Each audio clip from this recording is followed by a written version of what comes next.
na kama ilivyo ahadi yake, tunatazamia mbingu mpya na nchi mpya ambayo haki yakaa ndani yake. Usifadhaike wala usife moyo. Bwana wetu Yesu Kristo amekwenda kuandaa mahali ili alipo nawe nasi tuwepo. Heri wafu wafao katika Bwana tangu sasa, wapumzike baada ya taabu zao, maana matendo yao yafuatana.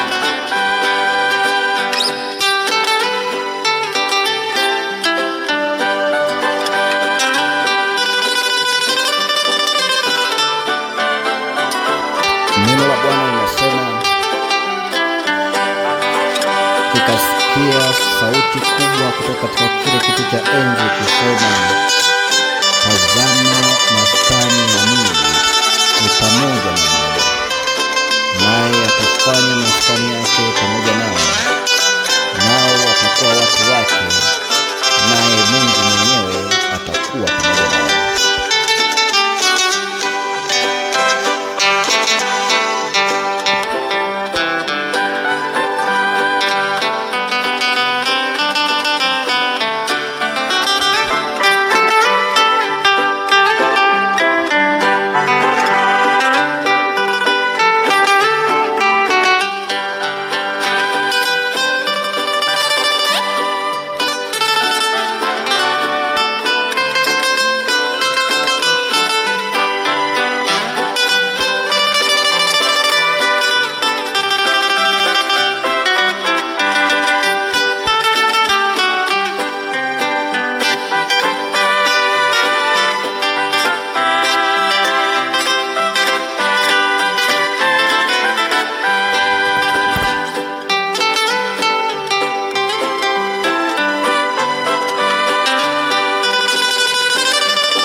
Chozi katika macho yao, wala mauti haitakuwako tena, wala maombolezo, wala kilio, wala maumivu hayatakuwako tena, kwa kuwa mambo ya kwanza yamekwisha kupita.